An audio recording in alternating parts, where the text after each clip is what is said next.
Shalom T വിയുടെ ലോകമെമ്പാടുമുള്ള പ്രേക്ഷകർക്ക് പുറപ്പാടിൻ്റെ ഈ എപ്പിസോഡിലേക്ക് സ്നേഹപൂർവ്വം സ്വാഗതം. വിതക്കാരൻ്റെ സ്വപ്നത്തിലെ നല്ല നിലം. പ്രിയപ്പെട്ട ദൈവജനമേ, നാം ഇന്ന് ധ്യാനിക്കുന്ന വിഷയമാണ് വിതക്കാരൻ്റെ സ്വപ്നത്തിലെ നല്ല നിലം. അതിനായി ഈശോ നമുക്കിന്ന് നൽകിയിരിക്കുന്ന തിരുവചനം വിശുദ്ധ മർക്കോസിൻ്റെ സുവിശേഷം 4-ാം അധ്യായം 3 മുതൽ 9 വരെയുള്ള തിരുവചനങ്ങൾ. നമുക്കെല്ലാവർക്കും അറിയാവുന്ന ഒരു ഉപമയെക്കുറിച്ചാണ് ഇവിടെ പറയുക. അത് വിതക്കാരൻ്റെ ഉപമയാണ്. അവരെ ഉപദേശിച്ചുകൊണ്ട് അവൻ പറഞ്ഞു, കേൾക്കുവിൻ, ഒരു വിതക്കാരൻ വിതയ്ക്കാൻ പുറപ്പെട്ടു. വിതച്ചപ്പോൾ വിത്തുകളിൽ ചിലത് വഴിയരികിൽ വീണു. പക്ഷികൾ വന്ന് അവ തിന്നുകളഞ്ഞു. മറ്റു ചിലത് മണ്ണ് അധികമില്ലാത്ത പാറപ്പുറത്ത് വീണു. മണ്ണിന് ആഴമില്ലാതിരുന്നതിനാൽ അത് പെട്ടെന്ന് മുളച്ചു പൊങ്ങി. സൂര്യനുദിച്ചപ്പോൾ അത് വെയിലേറ്റു വാടുകയും വേരില്ലാതിരുന്നതിനാൽ കരിഞ്ഞു പോവുകയും ചെയ്തു. വേറെ ചിലത് മുൾച്ചെടികൾക്കിടയിൽ വീണു. മുൾച്ചെടികൾ വളർന്ന് അതിനെ ഞെരുക്കിക്കളഞ്ഞു. അത് ഫലം പുറപ്പെടുവിച്ചില്ല. ശേഷിച്ച വിത്തുകൾ നല്ല മണ്ണിൽ പതിച്ചു. അവ തഴച്ചു വളർന്ന് 30 മേനിയും 60 മേനിയും 100 മേനിയും ഫലം വിളയിച്ചു. Praise the Lord. ഹല്ലേലൂയ. ഈശോയിൽ ഏറ്റവും സ്നേഹം നിറഞ്ഞ സഹോദരങ്ങളെ, വിതക്കാരൻ്റെ ഉപമ എന്ന് പറയുമ്പോൾ അത് നല്ല നിലങ്ങളുടെ ഉപമ എന്ന് അറിയപ്പെടുന്നുണ്ട്. ഒരിക്കൽ മാത്രമാണ് വിതക്കാരൻ വരുന്നുള്ളൂ എന്ന് ഈ തിരുവചനങ്ങളിലൂടെ കടന്നു വരുമ്പോൾ നമുക്ക് കാണാം. വീണ്ടും 4 തരം നിലത്തെക്കുറിച്ചാണ് പറയുക. ഒന്ന് വഴിയരികിൽ ഉള്ള നിലം, 2 പാറപ്പുറത്തുള്ള നിലം, 3-മതായി മുൾച്ചെടികൾക്കിടയിലുള്ള നിലം, മുൾച്ചെടികളുള്ള നിലം, 4-മതായി നല്ല മണ്ണ്. പ്രിയപ്പെട്ടവരെ, ഈ തിരുവചനം ആരംഭിക്കുമ്പോൾ, ഈശോ പറയുന്ന ഉപമ ആരംഭിക്കുമ്പോൾ കേൾക്കുവിൻ എന്ന് പറയുന്നുണ്ട്. ഈ തിരുവചനം അവസാനിപ്പിക്കുമ്പോഴും ഈ ഉപമ അവസാനിപ്പിക്കുമ്പോൾ ഈശോ പറയുന്നുണ്ട്, കേൾക്കാൻ ചെവിയുള്ളവൻ കേൾക്കട്ടെ. എന്താണ് ഇതിനർത്ഥം? പ്രിയപ്പെട്ടവരെ, ഇതിൻ്റെ അർത്ഥം ഇതാണ്: ഏറ്റവും വലിയ ശ്രദ്ധയോടുകൂടി, തീഷ്ണതയോടുകൂടി ഈ ഉപമയെ ശ്രവിക്കണം എന്നതാണ് ഈ ആഹ്വാനം കൊണ്ട് ഉദ്ദേശിക്കുക. പഴയ നിയമത്തിലൂടെ കടന്നു വരുമ്പോൾ ജെറമിയ പ്രവാചകൻ്റെ പുസ്തകത്തിലൂടെ, എസെക്കിയേൽ പ്രവാചകൻ്റെ പുസ്തകത്തിലൂടെയൊക്കെ കടന്നു വരുമ്പോഴും, വെളിപാടിൻ്റെ പുസ്തകത്തിൽ സഭകൾക്കുള്ള ലേഖനങ്ങളിലൂടെയൊക്കെ കടന്നു വരുമ്പോഴും ഈ ആഹ്വാനം നമുക്ക് കേൾക്കുവാനായിട്ട്, കാണുവാനായിട്ട് സാധിക്കും. അപ്പം ഈ വിതക്കാരൻ്റെ ഉപമ നമ്മൾ ആദ്യം പറഞ്ഞതുപോലെ വിതക്കാരൻ്റെ സ്വപ്നത്തിലെ നല്ല നിലം അതേതെന്ന് കണ്ടെത്താനായിട്ടാണ് നാം ഇന്ന് ശ്രമിക്കുക. ഇപ്പം നിലങ്ങളുടെ ഉപമ എന്നുകൂടി ഇതിനെ വിശേഷിപ്പിക്കുന്നു. ഇത് കേൾക്കുവിൻ, അല്ലെങ്കിൽ കേൾക്കാൻ ചെവിയുള്ളവൻ കേൾക്കട്ടെ എന്ന് യേശു പറയുമ്പോൾ അത് പ്രിയപ്പെട്ടവരെ വളരെ ശ്രദ്ധയോടെ ഈ ഉപമയെ നാം ഏറ്റെടുക്കണം, ഹൃദയത്തിൽ ഏറ്റെടുക്കണം എന്ന് ഈശോ നമ്മളോട് പറയുകയാണ്. ഇവിടെ ആരാണ് വിതക്കാരൻ? 4 കാര്യങ്ങൾ കൂടി നമ്മൾ കാണുകയാണ്. 4 നിലത്തെക്കുറിച്ച് നമ്മൾ കണ്ടു. 4 കാര്യങ്ങൾ കൂടി. വിതക്കാരൻ ആരാണ്? വിതക്കാരൻ വിതക്കാരൻ ഇവിടെ യേശുവാണ്. എന്താണ് വിത? വിത എന്താണ്? അത് ദൈവവചന പ്രഘോഷണമാണ്. ഇനി 3-മത് വിത്തിനെ കുറിച്ച് നമുക്കറിയാം. എന്താണ് വിത്ത്? അത് ദൈവവചനമാണ്. അത് ദൈവവചനത്തിൻ്റെ പ്രതീകമാണ്. ഇനി 4-മത് നിലങ്ങളെക്കുറിച്ച് പറയുന്നുണ്ട്. നിലങ്ങളെന്ന് പറയുമ്പോൾ അത് മനുഷ്യ ഹൃദയങ്ങളാണ്. Praise the Lord. ഹല്ലേലൂയ. വിശുദ്ധ ക്രിസോസ്റ്റോം പറയുന്നു, എല്ലായിടത്തും നിറഞ്ഞു നിൽക്കുന്നവൻ എങ്ങോട്ടാണ് പുറപ്പെടുക? അവൻ മനുഷ്യ ശരീരത്തിലേക്ക് പുറപ്പെട്ടു, മനുഷ്യ ശരീരത്തിലേക്ക് ഇറങ്ങി വന്നു എന്നാണ് ഇതിനർത്ഥം. പ്രിയപ്പെട്ട ദൈവജനമേ, വിതക്കാരൻ വിതച്ചത് വഴിയരികിലും പാറപ്പുറത്തും മുള്ളുകൾക്കിടയിലുമൊക്കെ വീണു എന്ന് നമ്മൾ കണ്ടെത്തുകയാണ്. യേശുവിൻ്റെ കാലത്ത് പാലസ്തീനായിൽ നിലമുഴുന്നതിന് ശേഷമാണോ അതെയോ നിലമുഴുന്നതിന് മുമ്പാണോ വിത്തുകൾ വിതയ്ക്കുക എന്ന കാര്യത്തിൽ വ്യത്യസ്ത അഭിപ്രായങ്ങളാണ് ഉള്ളത്. ഇനി എന്തുമായിക്കൊള്ളട്ടെ, അത് ഈ ഉപമയുടെ സന്ദേശത്തെ ബാധിക്കുന്നില്ല. ഇപ്പോൾ പാറപ്പുറത്ത് വിത്ത് വിതച്ചു എന്ന് പറയുമ്പോൾ പാറപ്പുറം എന്ന് പറയുന്നത് അത് മണ്ണിനാൽ മൂടപ്പെട്ട ഒരു പാറപ്പുറമാണ്. അത് തിരുവചനത്തിൽ നമ്മൾ വായിച്ചു കേട്ടതാണ്. അപ്പോൾ വിതക്കാരന് അത് തിരിച്ചറിയാൻ പറ്റുന്നില്ല. അതിൻ്റെ അടിയിൽ പാറ ഉണ്ടോ എന്നുള്ളത് വിതക്കാരന് തിരിച്ചറിയാൻ പറ്റുന്നില്ല, കാരണം അത് മണ്ണ് കൊണ്ട് മൂടപ്പെട്ടിരിക്കുകയാണ്. ഇനി രണ്ടാമതായി ഈ മുൾച്ചെടികൾക്കിടയിൽ വിത്ത് വിതച്ചു എന്ന് പറയുമ്പോൾ പ്രിയപ്പെട്ട ദൈവജനമേ, അത് മുൾച്ചെടികൾ വളർന്നു നിൽക്കുന്ന ഒരു മുൾച്ചെടികൾക്കിടയിലല്ല വിത്ത് വിതയ്ക്കുക. കാരണം വളർന്നു നിൽക്കുന്ന മുൾച്ചെടികൾക്കിടയിലൂടെ വിത്ത് വിതച്ചു പോകുവാനായിട്ട് ഒരു വിധക്കാരനും തയ്യാറാവുകയില്ല. ഇവിടെ നമ്മൾ കാണുക, മുൾച്ചെടികളുടെ വിത്തുകൾ നിലമാണത്. അത് ഈ ചെടികൾ വന്നപ്പോൾ ഈ മുൾച്ചെടികളും വളർന്നു വന്നു. ഈ മുൾച്ചെടികൾ വളർന്നു വന്നപ്പോൾ ഈ നല്ല ചെടികൾക്ക് ഫലം പുറപ്പെടുവിക്കാനായിട്ട് സാധിച്ചില്ല എന്ന് പറയുകയാണ്. Price the Lord. പ്രിയപ്പെട്ട ദൈവജനമേ, ഈ വിതയിൽ ഇതെല്ലാം സ്വാഭാവികമായി സംഭവിക്കുന്നതാണെങ്കിലും ആ വിതക്കാരൻ തീരെ ശ്രദ്ധയില്ലാത്തവനാണോ എന്ന് ചിലപ്പോൾ നമ്മൾ ചിന്തിച്ചു പോയേക്കാം. എന്നാൽ ആ വിതക്കാരൻ്റെ ധാരാളിത്തം ഒരു കാര്യം നമ്മെ പഠിപ്പിക്കുകയാണ്, അത് ദൈവത്തിൻ്റെ അതിരില്ലാത്ത ഔദാര്യമാണ്. നമ്മൾ കണ്ടു, ഈ വിതക്കാരൻ യേശുക്രിസ്തുവാണ്. ഈ വിതക്കാരൻ എല്ലായിടത്തും വിതയ്ക്കുന്നു. അത് വഴിയരികിൽ വിതയ്ക്കുന്നു, അതുപോലെ മുൾച്ചെടികളിൽ വിതയ്ക്കുന്നു, പാറപ്പുറത്ത് വിതയ്ക്കുന്നു, നല്ല നിലത്ത് വിതയ്ക്കുന്നു. അപ്പോൾ എല്ലായിടത്തും വിതയ്ക്കുന്നു. എല്ലായിടത്തും വിതയ്ക്കുന്ന വിതയൊന്നാണ്. എല്ലായിടത്തും വിതയ്ക്കുന്ന വിത്ത് ഒന്ന് തന്നെയാണ്. എന്താണ് വിത്ത് എന്ന് നമ്മൾ കണ്ടു, അത് ദൈവവചനമാണ്. പ്രിയപ്പെട്ടവരെ, ഇതിൻ്റെ അർത്ഥം എന്താണ്? ദൈവരാജ്യത്തിലേക്കുള്ള ക്ഷണം എല്ലാവർക്കുമായി യേശുനാഥൻ നൽകുകയാണ്. ദൈവമായ കർത്താവ് ഔദാര്യപൂർവ്വം നൽകുകയാണ്. വിതക്കാരൻ എല്ലായിടത്തും വിതയ്ക്കുന്നു എന്ന് പറയുമ്പോൾ, അതും ഒരേ വിത്ത് തന്നെ വിതയ്ക്കുന്നു എന്ന് പറയുമ്പോൾ, പ്രിയപ്പെട്ടവരെ, അത് ദൈവം ആരോടും വിവേചനം കാണിക്കുന്നില്ല. സ്ഥലകാലങ്ങൾക്കനുസരിച്ചോ അതല്ലെങ്കിൽ അവരുടെ സംസ്കാരങ്ങൾക്കനുസരിച്ചോ ജീവിത സാഹചര്യങ്ങൾക്കനുസരിച്ചോ വ്യത്യസ്തമായ വിത്തുകളല്ല അവിടുന്ന് വിതയ്ക്കുക. ഇന്ന് ലോകത്തിൻ്റെ ഏത് മേഖലകൾ എടുത്താലും പ്രിയപ്പെട്ടവരെ, അത് ആഫ്രിക്കൻ ഭൂഖണ്ഡം എടുത്താലും ഏഷ്യ ഭൂഖണ്ഡം എടുത്താലും യൂറോപ്യൻ രാജ്യങ്ങളെടുത്താലും അമേരിക്ക എടുത്താലും ഇന്ത്യ എടുത്താലും ഏത് രാജ്യങ്ങൾ നമ്മൾ എടുത്താലും അവിടെയെല്ലാം പ്രഘോഷിക്കപ്പെടുന്നത് ഒരേ വചനമാണ്. ഇതിൻ്റെ അർത്ഥം എന്താണ്? ഇത് ഈ സ്ഥലകാലങ്ങൾക്കനുസരിച്ചോ അല്ലെങ്കിൽ ഓരോ വ്യക്തികളുടെ ജീവിത സാഹചര്യങ്ങൾക്കനുസരിച്ചോ സംസ്കാരങ്ങൾക്കനുസരിച്ചോ വ്യത്യസ്തമായ ഒരു വചന പ്രഘോഷണമല്ല യേശു തമ്പുരാൻ നടത്തിയത്. എല്ലാവർക്കും ഒരേപോലെയുള്ള ഒരേ വചനങ്ങൾ നൽകുകയാണ്. ഇപ്പോൾ അമേരിക്കയിലിരിക്കുന്ന ഒരു വ്യക്തി വായിക്കുന്ന അതേ വചനം തന്നെയാണ് ഇന്ന് ഗൾഫ് നാടുകളിലോ അല്ലെങ്കിൽ ഇന്ത്യയിലോ ഉള്ള ഏതൊരു വ്യക്തിയും ആ വിശുദ്ധ ബൈബിൾ എടുത്ത് വായിക്കുമ്പോൾ വായിക്കുന്ന വചനം ഒരേ വചനമാണ്. അപ്പോൾ ദൈവം ഏറ്റവും ഔദാര്യത്തോടുകൂടി എല്ലാ മനുഷ്യർക്കുമായി ദൈവരാജ്യം തുറന്നിടുകയാണ്. ദൈവരാജ്യത്തിലേക്ക് എല്ലാ മക്കളെയും അവിടുന്ന് ക്ഷണിക്കുകയാണ്.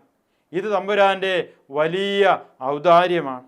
പ്രിയപ്പെട്ടവരെ, വീണ്ടും വിവേചനം കൂടാതെ എല്ലായിടത്തും വിത്ത് വിതയ്ക്കുന്ന വിതക്കപ്പാരനെ പോലെ തൻ്റെ ദാനങ്ങൾ അവിടുന്ന് എല്ലാവർക്കും നൽകുന്നു. ഇക്കാര്യത്തിൽ ധനികനെന്നോ ദരിദ്രനെന്നോ അല്ലെങ്കിൽ ജ്ഞാനിയെന്നോ അല്ലെങ്കിൽ ഭോഷനെന്നോ അല്ലെങ്കിൽ മടിയനെന്നോ ഉത്സാഹിയെന്നോ ഭീരുവെന്നോ ധീരനെന്നോ ഒന്നും ദൈവം വിവേചിച്ച് മാറ്റി നിർത്തുന്നില്ല. അതാണ് ഉപമയിലൂടെ ദൈവം നമുക്ക് നൽകുന്ന സന്ദേശം. ഇതാണ്, ഈ വിതക്കാരൻ്റെ വിത എല്ലായിടത്തുമായി വിതയ്ക്കപ്പെടുകയാണ്. തൻ്റെ ഭാഗത്ത് നിന്ന് ദൈവം ചെയ്യാനുള്ളതെല്ലാം അവിടുന്ന് ചെയ്യുന്നുണ്ട്. പ്രിയപ്പെട്ടവരെ, അതിൻ്റെ പരിണിത ഫലം അറിഞ്ഞുകൊണ്ട് തന്നെയാണ്. എന്തുകൊണ്ടാണ് ഇത്രമാത്രം വിത്ത് നഷ്ടപ്പെടുന്നത് എന്ന് നമുക്ക് ചിന്തിക്കാം. ഒരു പക്ഷേ ഇത് വിതക്കാരൻ്റെ കുഴപ്പം കൊണ്ടല്ല, വിത്ത് സ്വീകരിച്ച മണ്ണിൻ്റെ കുഴപ്പം കൊണ്ടാണ്. ഒരിക്കലും നിർത്താതെ വിതച്ചുകൊണ്ടിരിക്കുക എന്നതാണ് ദൈവത്തിൻ്റെ നീതി. Praise the Lord. Hallelujah, hallelujah. ഈശോയിലെ പ്രിയപ്പെട്ട ദൈവജനമേ, അപ്പം നമ്മൾ ഈ വിതയിൽ നമ്മൾ കാണുന്നത് ദൈവം എല്ലായിടത്തും ഒരേ വിത്ത് തന്നെ, അതാ ഒരേ ദൈവവചനം തന്നെ വിതച്ചുകൊണ്ടിരിക്കുകയാണ്. മുള്ളുകൾക്കിടയിൽ, പാറപ്പുറത്ത്, വഴിയരികിലൊക്കെ വിതയ്ക്കുന്നത് ഇത് യുക്തിയാണോ എന്ന് നമുക്ക് നമ്മളൊക്കെ ചോദിച്ചു പോയേക്കാം. പക്ഷേ വിത്തിൻ്റെയും മണ്ണിൻ്റെയും കാര്യത്തിൽ അത് യുക്തിരഹിതമായിരിക്കുന്നു. എന്നാൽ മനുഷ്യഹൃദയങ്ങളെ പരിഗണിക്കുമ്പോൾ ഇതിൽ യുക്തിയുണ്ട് എന്ന് നമുക്ക് വിചിന്തനം ചെയ്യാം. കാരണം ഏതുതരം ഹൃദയത്തിലും മാറ്റം സംഭവിക്കാം എന്നതാണ് ഉപമയിലൂടെ ഈശോ മിശിഹാ നമ്മളോട് പറയുക. ഏതുതരം ഹൃദയമായിക്കോട്ടെ, എത്ര കഠിന ഹൃദയവുമായിക്കോട്ടെ, പാപത്തിൻ്റെ പടുകുഴിയിൽ ജീവിക്കുന്ന വ്യക്തികളായിക്കോട്ടെ, അവരുടെ ഹൃദയങ്ങളിലേക്ക് യേശുവിൻ്റെ വചനത്തിൻ്റെ ശക്തിയാൽ, ഇരുതലവാൾ മൂർച്ചയുള്ള ആ വചനത്തിൻ്റെ ശക്തി ആ ഹൃദയങ്ങളിലേക്ക്, കഠിന ഹൃദയങ്ങളിലേക്ക് കടന്നു ചെന്ന് കഴിയുമ്പോൾ മാനസാന്തരങ്ങൾ സംഭവിക്കാമെന്ന് ഈശോ ഇന്ന് നമ്മളോട് പറയുകയാണ്. പ്രിയപ്പെട്ടവരെ, അതുകൊണ്ട് തന്നെയാണ് എല്ലായിടത്തും ഈശോ വിത്ത് വിതയ്ക്കുക, ഒരേ വിത്ത് തന്നെ വിതയ്ക്കുക. പ്രിയപ്പെട്ടവരെ, മനുഷ്യഹൃദയങ്ങളുടെ പ്രതികരണമാണ് ഓരോ നിലവും സൂചിപ്പിക്കുക. ഇപ്പോൾ വഴിയരികിലെ വിത്തിന് മുളയ്ക്കാൻ പോലും അവസരം ലഭിക്കുന്നില്ല, കാരണം അത് പക്ഷി കൊണ്ടുപോയി. വിശുദ്ധ ക്രിസോസ്റ്റോം പറയുകയാണ്, പുതിയ മുളകൾ കരിഞ്ഞു പോകുന്നെങ്കിൽ അത് വെയിലിൻ്റെ കുറ്റമെന്ന് കർത്താവ് പറയുന്നില്ല, പിന്നെയോ വേരില്ലാത്തത് കൊണ്ടാണ്. കാരണം ഈ വേരിന് ആഴ്ന്നിറങ്ങാൻ, നമുക്കറിയാം പാറപ്പുറത്ത് വിത്ത് വിതയ്ക്കുന്നുണ്ട്, അതിൽ പാറയുടെ പുറത്ത് മണ്ണിൻ്റെ ഒരു ആവരണമുണ്ട്, പക്ഷേ വേരിന് ആഴ്ന്നിറങ്ങാനായിട്ട് സാധിക്കുകയില്ല. അപ്പം അതുകൊണ്ട് നമ്മൾ ആരെയാണോ കുറ്റപ്പെടുത്തേണ്ടത്? വെയിലിനെയാണോ കുറ്റപ്പെടുത്തേണ്ടത്, അതെയോ ഈ പാറപ്പുറത്തെയാണോ കുറ്റപ്പെടുത്തേണ്ടത് എന്ന് വിശുദ്ധ ക്രിസോസ്റ്റോം ചോദിക്കുകയാണ്. പ്രിയപ്പെട്ടവരെ, ഇവിടെ വെയിലിനെ അല്ല കുറ്റപ്പെടുത്തേണ്ടത്, മറിച്ച് ഈ ചെടിക്ക് ആഴ്ന്നിറങ്ങാൻ, വേരുകൾക്ക് ആഴ്ന്നിറങ്ങാനായിട്ട് സാധിക്കുന്നില്ല, കാരണം ഈ പാറപ്പുറം നിൽക്കുന്നത് കൊണ്ട്. പ്രിയപ്പെട്ടവരെ, ഇതുകൊണ്ട് നാം മനസ്സിലാക്കേണ്ടത് എന്താണ്? ഈ ലോകത്തോടുള്ള അമിതമായ താല്പര്യം, ധനത്തോടുള്ള നമ്മുടെ അമിതമായ താല്പര്യം, ഈ ലോക സുഖങ്ങളോടുള്ള നമ്മുടെ അമിതമായ ആവേശം, ഇതൊക്കെ ദൈവവചനത്തെ നമ്മളിൽ നിന്ന് എടുത്തു കളയുകയാണ്. ദൈവവചനം നമ്മളിൽ മുളയെടുക്കാനോ വളരാനോ അതിന് ഫലം പുറപ്പെടുവിക്കാനോ സാധിക്കാത്ത തരത്തിലുള്ള മനുഷ്യ ഹൃദയങ്ങളെക്കുറിച്ചാണ് ഈ ഉപമയിലൂടെ ദൈവമായ കർത്താവ് നമ്മളോട് സംസാരിക്കുക. മുൾച്ചെടിയുടെ ഇടയിൽ വിത്തുകൾ വിതയ്ക്കപ്പെടുന്നുണ്ട്, പക്ഷെ അത് വളരുന്നുണ്ട്, പക്ഷെ അതിന് ഫലം പുറപ്പെടുവിക്കാനായിട്ട് സാധിക്കാതെ വരികയാണ്. പ്രിയപ്പെട്ടവരെ, നാം ഒരിക്കലും സൃഷ്ടവസ്തുക്കളെ അല്ല പഴിക്കേണ്ടത്, മറിച്ച് നമ്മുടെ തന്നെ ദുഷിച്ച മനസ്സാണ് പ്രശ്ന കാരണമെന്ന് വിശുദ്ധ ക്രിസോസ്റ്റോം പറയുകയാണ്. എന്താണ് ഇതിൻ്റെ അർത്ഥം? നമുക്ക് ദൈവവചനം നമ്മളിലുണ്ട്, പക്ഷേ ഇത് വളരാനായിട്ടും ഇതിന് ഫലം പുറപ്പെടുവിക്കാനായിട്ടുമുള്ള സാഹചര്യങ്ങൾ നമ്മൾ ഉണ്ടാക്കി കൊടുക്കുന്നില്ല. കാരണം മുൾച്ചെടികൾ എന്ന് പറയുമ്പോൾ ഈ ലോകം തരുന്ന വലിയ ആകർഷണങ്ങൾ, പാപത്തിൻ്റെ വഴികളിലേക്ക് നമ്മെ പിടിച്ചുകൊണ്ടു പോകുന്നത്, നമ്മൾ അതിലൊക്കെ ആകർഷകരായി വീണു പോവുകയാണ്, തളർന്നു പോവുകയാണ്. ഇതിൻ്റെ അർത്ഥമെന്ന്, നമ്മൾ മുൾച്ചെടികൾക്ക് വളരാനുള്ള സാഹചര്യം ഒരുക്കി കൊടുക്കുമ്പോൾ നമ്മളിലുള്ള നല്ല വിത്ത്, ദൈവം വിധിച്ചിരിക്കുന്ന ദൈവവചനം, ആ വിത്തിന് വളരാനായിട്ട് സാധിക്കാതെ വരികയാണ്. പ്രിയപ്പെട്ടവരെ, അപ്പം നാം ഇന്ന് വിചിന്തനം ചെയ്യുക, എൻ്റെ ഹൃദയം ഏത് നിലത്തിൽപ്പെട്ടതാണ് എന്ന് വിചിന്തനം ചെയ്യുന്നത് നല്ലതാണ്.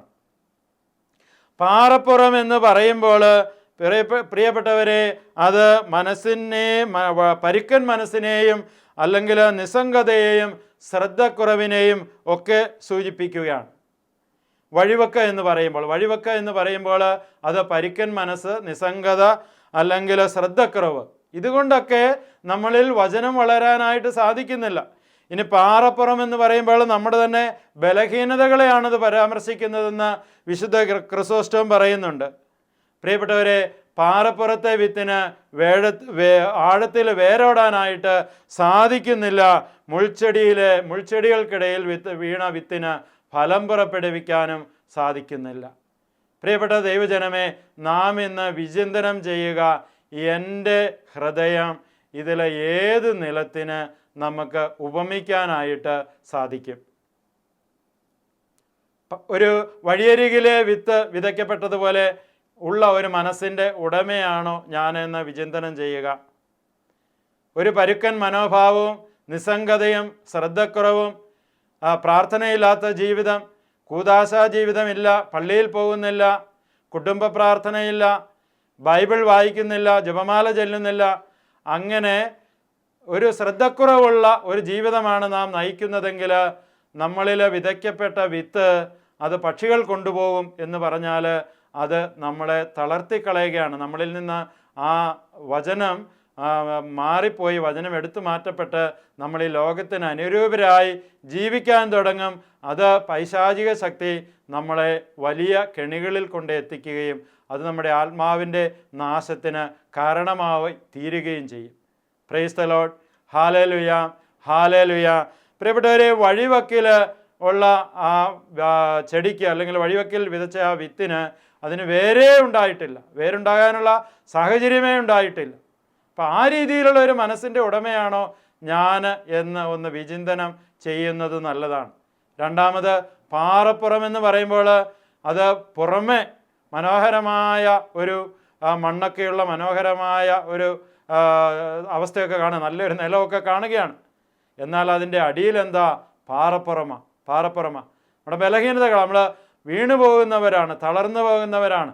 ഭക്തിയൊക്കെ നമ്മുടെ ജീവിതത്തിലുണ്ട്, പള്ളിയിൽ പോകുന്നുണ്ട്, പ്രാർത്ഥന നടത്തുന്നുണ്ട്, ജപമാലയൊക്കെ ചെല്ലുന്നുണ്ട്. എന്നാൽ ഇത് എൻ്റെ ഉള്ളിൽ തട്ടിയാണോ? ആത്മാർത്ഥതയോടെയാണോ? അതെയോ മറ്റുള്ളവരെ കാണിക്കാൻ വേണ്ടിയാണോ ഞാൻ ഈ ദൈവിക ശുശ്രൂഷകൾ ചെയ്യുക എന്നൊന്ന് വിചിന്തനം ചെയ്യണം. പ്രിയപ്പെട്ടവരെ, ഇനി പാറപ്പുറത്ത് വീണ വിത്തിനെ സംബന്ധിച്ചത് ആഴത്തിൽ വേരൂന്നാനായിട്ട് സാധിക്കുന്നില്ല. അതുകൊണ്ട് തന്നെ വെയിലേറുമ്പോൾ ഇത് തളർന്നു പോവുകയാണ്. എന്താണ് ഇതിനർത്ഥം? നമ്മുടെ ഉള്ളിലും ദൈവവചനം ആഴത്തിൽ പതിയുന്നില്ലെങ്കിൽ ഈ വെയിൽ എന്ന് പറയുമ്പോൾ അത് ജീവിത പ്രശ്നങ്ങളായിട്ട് നമുക്ക് കാണുവാനായിട്ട് സാധിക്കും. നമ്മുടെ ജീവിതത്തിൽ അനുദിനം ഉണ്ടാകുന്ന സഹനങ്ങൾ, കുരിശുകൾ, പ്രശ്നങ്ങൾ, കഷ്ടപ്പാടുകൾ, ഒരുപക്ഷെ ജോലി നഷ്ടം, സമാധാനക്കുറവ്, അസ്വസ്ഥതകൾ, എന്ത് പ്രശ്നങ്ങളാണ് കടന്നു വരിക, സാമ്പത്തിക തകർച്ചകൾ, രോഗങ്ങൾ, ഈ അവസ്ഥകളൊക്കെ കടന്നു വരുമ്പോൾ നാം തളർന്നു പോകും, ബലഹീനരായി തളർന്നു പോവുകയും ഒരുപക്ഷെ ദൈവവിശ്വാസത്തിൽ നിന്ന് തന്നെ അകന്നു പോകേണ്ട സാഹചര്യങ്ങൾ ഉണ്ടാകുമോ എന്ന് വരെ ഭയപ്പെടേണ്ടതുണ്ട്. നമ്മൾ അതുമൊന്ന് വിചിന്തനം ചെയ്യുക. മൂന്നാമതായി, ഈശോയിൽ പ്രിയപ്പെട്ട ദൈവജനേ, മുൾച്ചെടികൾക്കിടയിലുള്ള വിത്തിനെക്കുറിച്ച് പറയുന്നുണ്ട്. മുൾച്ചെടികളുടെ വിത്തുകൾ കിടന്നിരുന്ന നിലം എന്ന് പറയുമ്പോൾ നമ്മുടെ ഉള്ളിൽ ദൈവവചനവും അനേകം, നമ്മളെല്ലാ ഞായറാഴ്ചകളിലും പള്ളിയിൽ പോകുമ്പോൾ ബൈബിൾ വായനയ്ക്ക് ശേഷം അവിടെ ആ Bible breaking of the word, ആ വചനം വ്യാഖ്യാനിക്കപ്പെടുന്നുണ്ട്. എല്ലാ ഞായറാഴ്ചകളിലും, അത് കടമുള്ള ദിവസങ്ങളിലും ഒക്കെ അത് വചനങ്ങൾ വായിച്ചത് വ്യാഖ്യാനിക്കപ്പെടുമ്പോൾ നമ്മൾ വചനങ്ങൾ കേൾക്കുന്നുണ്ട്. ധ്യാനങ്ങളിൽ സംബന്ധിക്കുമ്പോൾ, കൺവെൻഷനുകളിൽ സംബന്ധിക്കുമ്പോൾ, പ്രാർത്ഥനാ കൂട്ടായ്മകളിലായിരിക്കുമ്പോൾ നമ്മൾ വചനങ്ങൾ കേൾക്കുന്നുണ്ട്. അതൊക്കെ ഒരു വിതയാണ്, വിതക്കാരൻ്റെ വിതയാണ്. വിതക്കാരനായ യേശുക്രിസ്തുവിൻ്റെ ദൈവവചന പ്രഘോഷണമാകുന്ന വിത, അത് ദൈവവചനമാകുന്ന വിത്ത് നിലമാകുന്ന നമ്മുടെ ഹൃദയത്തിലേക്ക് അവിടുന്ന് അനുദിനം വിതച്ചുകൊണ്ടിരിക്കുകയാണ്. എന്നാൽ ഇത് മുള്ളുകൾ, ഈ മുൾച്ചെടികൾ, അതിൻ്റെ വിത്തുകൾ കൂടി ഈ നിലത്ത് കിടക്കുന്നത് കൊണ്ട് ഫലങ്ങൾ പുറപ്പെടുവിക്കാനായിട്ട് സാധിക്കാതെ വരുന്നു.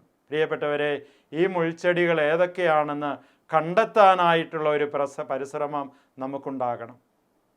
ഒരുപക്ഷെ നമ്മുടെ പാപത്തിൻ്റേതായ അവസ്ഥകൾ, ജഡിക താല്പര്യങ്ങൾ, ലോകത്തോടുള്ള അമിതമായ ലോകത്തിൻ്റേതായ ആകർഷണങ്ങൾ, ലോകത്തോടുള്ള താല്പര്യം, ദൈവത്തെ മറന്നുള്ള ജീവിതം, കൂദാശയില്ലാത്ത ജീവിതം, സഭയോട് ചേർന്ന് നിൽക്കാത്ത ഒരു ജീവിതം, കുടുംബ പ്രാർത്ഥനയില്ലാത്ത, ഇങ്ങനെയുള്ള അവസ്ഥകളിലൂടെയൊക്കെ നമ്മൾ പോവുകയാണെങ്കിൽ, നമ്മൾ കൂടുതൽ സമയം ഫേസ്ബുക്കിലും അല്ലെങ്കിൽ നമ്മൾ സോഷ്യൽ മീഡിയകളിലൊക്കെ ചിലവഴിച്ചുകൊണ്ട് ദൈവിക കാര്യങ്ങളിൽ ശ്രദ്ധിക്കേണ്ട നമ്മൾ ഈ ലോക കാര്യങ്ങളിലാണ് ശ്രദ്ധിക്കുന്നതെങ്കിൽ ഈശോയിൽ പ്രിയപ്പെട്ട ദൈവജനമേ, അത് ഈ മുൾച്ചെടികൾ എന്ന് പറയുന്ന ഈ കാര്യങ്ങളെല്ലാം നമ്മുടെ ഉള്ളിൽ വിതയ്ക്കപ്പെട്ട നല്ല വചനത്തെ ഞെരുക്കിക്കളയുകയും അത് ഫലം പുറപ്പെടുവിക്കാതെ ഇരിക്കുകയും ചെയ്യും.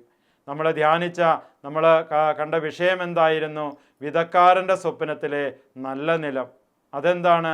വിതക്കാരൻ്റെ സ്വപ്നത്തിലെ നല്ല നിലം ഇതാണ്: വിത്തിന് മുളയ്ക്കാനും വളരാനും ഫലം പുറപ്പെടുവിക്കുവാനുമുള്ള ഒരു നല്ല നിലമാണ്, ഒരു നല്ല ഹൃദയമാണ് വിതക്കാരൻ്റെ സ്വപ്നത്തിലെ നല്ല നിലം. ഈശോയിൽ പ്രിയപ്പെട്ട ദൈവജനമേ, അങ്ങനെ നല്ലൊരു നിലമായി മാറുവാൻ, എൻ്റെ ഹൃദയത്തെ വിശുദ്ധമായ ഒരു ഹൃദയമാക്കി മാറ്റുവാൻ, എൻ്റെ ജീവിതത്തെ വിശുദ്ധിയുള്ള ഒരു ജീവിതപാതയിലേക്ക് കൊണ്ടുപോകുവാൻ, ഈ വചനം എന്നിൽ വിതയ്ക്കപ്പെട്ട ദൈവിക വചനം എന്നിൽ മുളയെടുക്കുവാനും അത് വളരുവാനും അത് ഫലം പുറപ്പെടുവിക്കുവാനും, പ്രിയപ്പെട്ടവരെ, ആ വിതക്കാരൻ്റെ സ്വപ്നത്തിലെ നല്ല നിലമായി നമ്മുടെ ഹൃദയത്തിലെ മാറ്റുവാനും നമുക്കിന്ന് പരിശ്രമിക്കാം. പ്രിയപ്പെട്ടവരെ, വീണ്ടും തിരുവചനം പറയുന്നുണ്ട്, നല്ല നിലത്തിൽ വീണ വിത്തുകൾ 30, 60, 100 മേനി ഫലം പുറപ്പെടുവിച്ചു. എന്താണ് ഇതിൻ്റെ അർത്ഥം? ഇതിൻ്റെ അർത്ഥം ഇങ്ങനെ നല്ല നിലങ്ങളിൽ, നല്ല ഹൃദയങ്ങളിൽ വിതയ്ക്കപ്പെടുന്ന ദൈവവചനം അതിസമൃദ്ധമായ ഫലം പുറപ്പെടുവിക്കുന്നു. പ്രിയപ്പെട്ടവരെ, അത് ദൈവകരുണയുടെ, ദൈവസ്നേഹത്തിൻ്റെ, അവരനെ മനസ്സിലാക്കുന്നതിൻ്റെ, അവരനെ ദൈവത്തെ കൊടുക്കുന്നതിൻ്റെ ഒരു വലിയ വലിയ ഒരു കൃപ ആ വ്യക്തിയിലേക്ക് കടന്നു വരികയാണ്. ഈശോയിൽ പ്രിയപ്പെട്ട ദൈവജനമേ, തിരുവചനം നമ്മളോട് പറഞ്ഞു, ഒരു വിതക്കാരൻ വിതയ്ക്കാൻ പുറപ്പെട്ടു. വിതച്ചപ്പോൾ വിത്തുകളിൽ ചിലത് വഴിയരികിൽ വീണു, പക്ഷികൾ വന്ന് അത് തിന്നുകളഞ്ഞു. മറ്റു ചിലത് മണ്ണ് അധികമില്ലാത്ത പാറപ്പുറത്ത് വീണു. എന്നാൽ അത് വേരിനാഴമില്ലാത്തതിനാൽ പെട്ടെന്ന് മുളച്ചു പൊങ്ങി. സൂര്യനുദിച്ചപ്പോൾ അത് വെയിലേറ്റു വാടുകയും വേരില്ലാത്തതിനാൽ കരിഞ്ഞ് പോവുകയും ചെയ്തു. ഈശോയിൽ പ്രിയപ്പെട്ട ദൈവജനമേ, നാം വിചിന്തനം ചെയ്യുക, ഏത് തരത്തിലാണ് ഇന്ന് എൻ്റെ ഹൃദയത്തിൽ ഈ വചനം വിതയ്ക്കപ്പെട്ടത്? നമ്മുടെ ജീവിതത്തെ ഒന്ന് വിചിന്തനം ചെയ്യാം. നമ്മുടെ ജീവിതത്തിൻ്റെ വിജയവും പരാജയവും നമ്മുടെ കൈകളിൽ തന്നെയാണ്. ഏത് രീതിയിലാണ് ജീവിക്കേണ്ടത്? അതുകൊണ്ടാണ് വിശുദ്ധ ലൂക്കായുടെ സുവിശേഷം 15-ാം അധ്യായത്തിൽ നമ്മൾ കാണുന്നുണ്ട്, ധൂർത്തപുത്രൻ, ആ ഇളയ മകൻ തൻ്റെ സ്വത്ത് എല്ലാം ആ പിതാവിൽ നിന്ന് വാങ്ങിച്ച് ദൂരദേശത്തേക്ക് പോയി അവന് ഇഷ്ടമുള്ള പോലെ ജീവിക്കുക. ആ പിതാവ് അവൻ്റെ സ്വാതന്ത്ര്യത്തിൽ കടന്ന് ചെല്ലുന്നില്ല.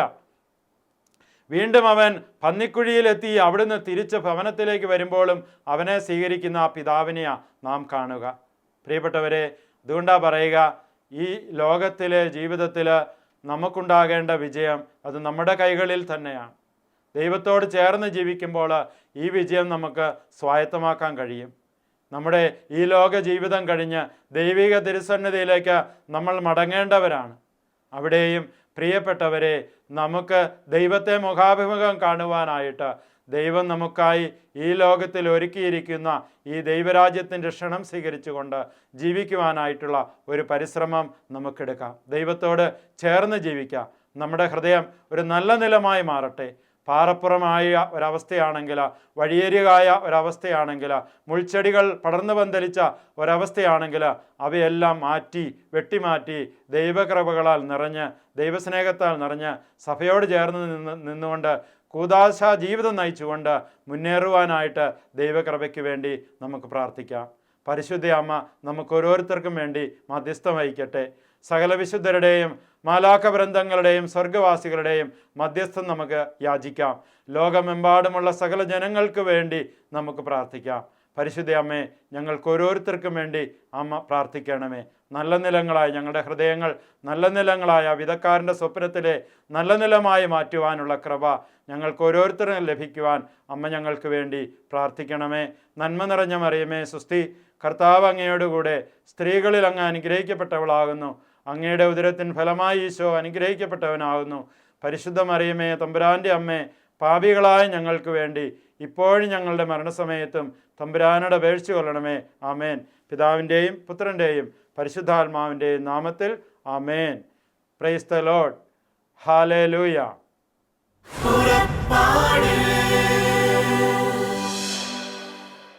ഈ പ്രോഗ്രാമിനെ കുറിച്ചുള്ള നിങ്ങളുടെ വിലയേറിയ അഭിപ്രായങ്ങളും നിർദ്ദേശങ്ങളും ഇമെയിലിലൂടെ ഞങ്ങളെ അറിയിക്കുക. പുറപ്പാട്.ua@gmail.com